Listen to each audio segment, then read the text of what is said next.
I have a really good feeling about this, Millie. Me too.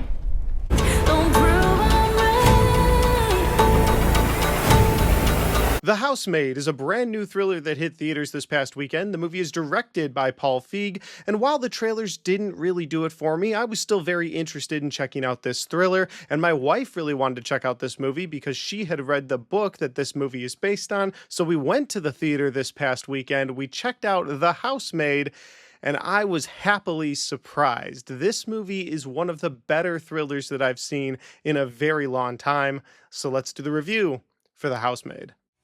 Here we go. That is one big pile of shit. No, I shot him. Bullets in the fall killed him. So The Housemaid stars Amanda Seyfried as a character named Nina Winchester, and at the beginning of this film, Nina is looking for a housemaid to help out with things around the house, maybe even take care of her daughter while she deals with parent-teacher meeting stuff. And that is when we're introduced to our next big character of this film, played by Sydney Sweeney. And Sydney plays a character named Millie Calloway, and Millie is looking to become a housemaid. She's down on her luck right now, kind of taking whatever job she can, and this housemaid situation seems perfect. It's a really nice house in a really nice neighborhood. You actually get to live in this house while you're being the housemaid, and all she has to do is clean a house and take care of a kid. And she has some other things that are on her plate, but I don't want to reveal those here, and so she really wants this job. So the movie opens with her interviewing for this job, not thinking she's going to get it, and as she is living out of her car, sleeping in a parking lot one night, she gets a call from Nina Winchester telling her, "Congratulations, you have the job."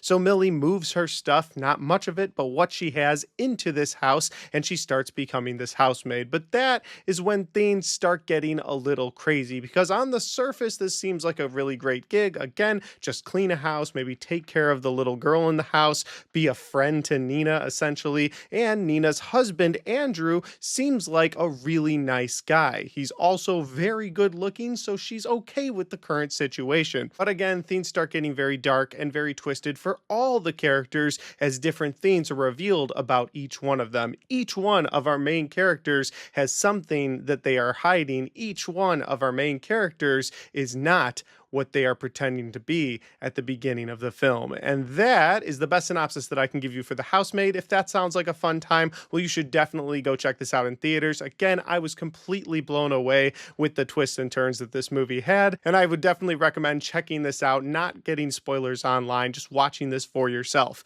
Now, I am going to get into my positives and my negatives for this movie here in a second, but if this is the first time you found my channel, well, I would love for you guys to hit that subscribe button, check out all the different content that I have, whether you like movie reviews, Blu-ray talk, or even ranked list videos. I've got a little bit of everything on my channel, and I'd love for you guys to check it out. All right, let's get into my positives and my negatives for The Housemaid.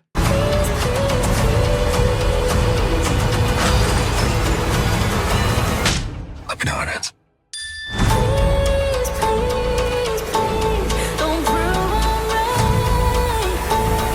My first positive for this movie is going to be the acting. Now, I think the acting all around was great in this movie. I don't think anybody came off as hollow. You know, sometimes when you have these thriller films that are based on novels, you can have some pretty hollow characters in there. I'm thinking about most of the films based off of Colleen Hoover books, but this movie has a cast that really commits to it, and I think they all did a great job. For instance, Sydney Sweeney doesn't do anything spectacular in this movie, but I think she does a great job in her role. As Millie, this girl who's down on her luck, you want to be on her side, and by the end of the movie, well, there's some twists and turns that happen that I think she portrays really well. Then you've got the character of Andrew Winchester, played by Brandon Sklenar. He also does a great job. The only other thing I had seen him in before this was the movie Drop that came out earlier this year. He plays this journalist who's going on a first date, and he kind of plays this guy that's very unaware of his situation. He's not necessarily the main character, but in this movie, he's very much so like a 1B main character. I think he does his part in this movie really well,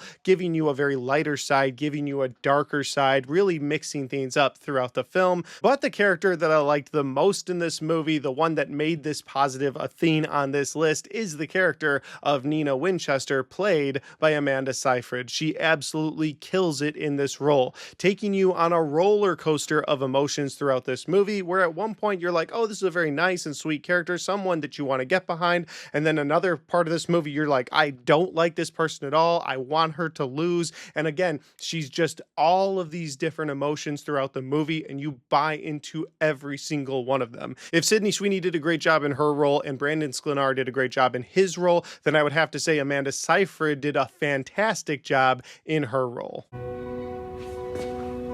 Say that again? She really is the best part of this movie. Again, just following her character arc throughout this movie was so much fun. My next positive in this movie is going to be the story feeling original, the story feeling extremely clever, and all of the twists and turns throughout this film felt earned. It wasn't like, oh, we've got a twist for this character just for the sake of having a twist. Every little twist or turn that happens in the back half of this film felt extremely earned. The only thing that I can compare this movie to when it comes to thrillers is the movie Gone Girl. Gone Girl started where you were like, okay, this is the situation, this is what I know, this is the fact. And then as the movie went along, well, the facts got really grayed out and you ended up going on some twists and turns with all of those different characters. And that's what this movie does really well. Now, I'm not saying this movie is as good as Gone Girl. I think Gone Girl is a much better movie, but I do think that this is a film that I could compare it to for the twists and the turns feeling earned, for all of the different character development that happens throughout this movie, for the great cast. So there are some things you could compare to Gone Girl. Again, Gone Girl is a great film, better than this movie, but I think The Housemaid in comparison is a great thriller and does so many of the key things that Gone Girl does throughout that film. And my final positive for this movie is something that I think was an underlying message throughout this film. Now, maybe I'm completely off the mark on this and it's just something that I personally took away, but I took it away from this movie, so I'm going to make it a positive, and that is being kind to the people who are serving you. You know, there's several moments in this movie where Sydney Sweeney's character, this housemaid, is treated horribly, whether it's by the Winchesters, who just seem like they're better than everyone else, or maybe it's even Andrew's mother who comes over from time to time, and there's even a moment where when her mother comes in the house, she looks at Sydney Sweeney and goes, this is how you let the help dress, like talking right in front of her, just talking about her horribly. And then even Nina's friends coming over for tea, they might be really nice people, but they're just talking so horribly about the help right in front of the help. And it just feels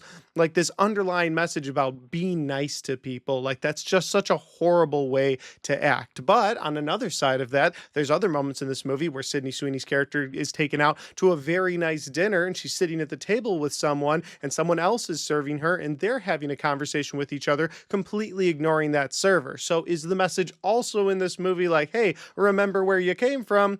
Because you were just in that situation. Maybe be a little bit nicer to the people that are serving you now. So I think there's a little bit of an underlying message in this movie about being nice to people. And again, that's what I took away from this movie.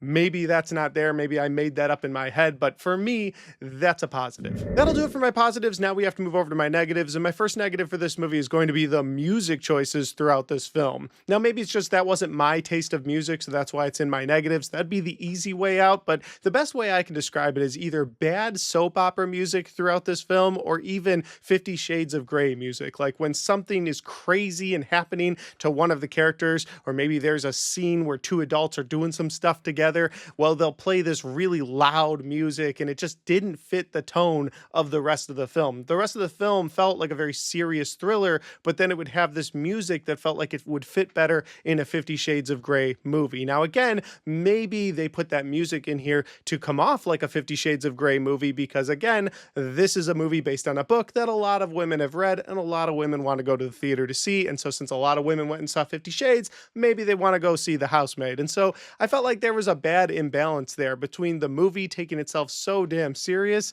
and the horrible choice of music used throughout this movie. And that brings me to my other negative of this movie, which is the last 5 to 10 minutes of this film feeling extremely convenient for our main characters. Now, I won't spoil anything here, I won't tell you what happens, so no spoilers for the last 10 minutes of this movie, because again, there are a lot of twists and turns, and I don't want to reveal anything. But earlier I said that the movie felt original, the story felt clever, the twists and turns felt earned, all of that was in my positives, and all of that is true up until the last 10 minutes of this movie. And then some really crazy stuff happens and things start to fall into place almost perfectly, or like I said, a little too conveniently. There's a character, a police officer, I'll say that has a very convenient tie-in to the rest of this story, and it felt almost too convenient. And then there's something that happens at the very end of this movie that just felt like, I don't know if I really liked that. I'll be honest, this movie surprised me. It will probably be on my top 10 most surprising movies of the year. That's how much I enjoyed this film.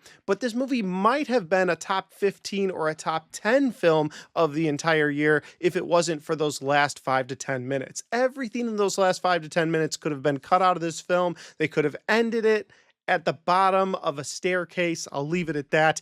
And I think this movie would have been a top 10 movie for me because I enjoyed all of the twists and turns and all of the plot points and the character work, and all of that just worked for me so well up until that moment. And right after that moment, it kind of went downhill. But am I saying the whole movie is tanked because of those last 5 to 10 minutes? No. This is still a really enjoyable movie, one of the best thrillers I've seen in a very long time, and a movie that I would highly recommend to people. But again, if I had my way, I would have cut it off at a certain point, and those last 5 to 10 minutes would have never been in this film. It almost got a little too self-indulgent. Like, we had this great plot, these great characters, and you get to that ending, it's like, you're doing a little too much.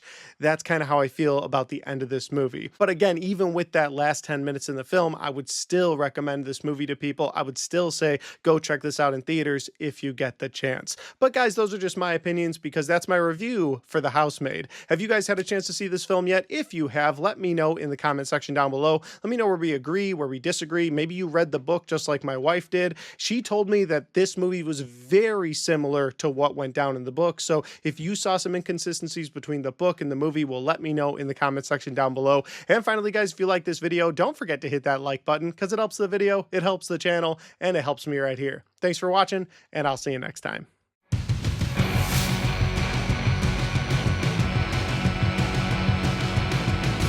All right, guys, we got to the end of my Housemaid review. I had a really fun time putting this review together, and I'm so close to being able to put together all of my end-of-year top 10 lists. There's some of my favorite videos to make every year, but there are 2 big movies coming out next weekend that I've got to wait for, both Anaconda and Marty Supreme. But once I get a chance to watch those, get some quick reactions out, try to get some movie reviews done, well, then I will move on to all of my top 10 lists. But in the meantime, if you want to check out any of the other content on my channel, well, I've got all of my best and worst of 2025 right there, and I've got all of my 2025 movie reviews right there.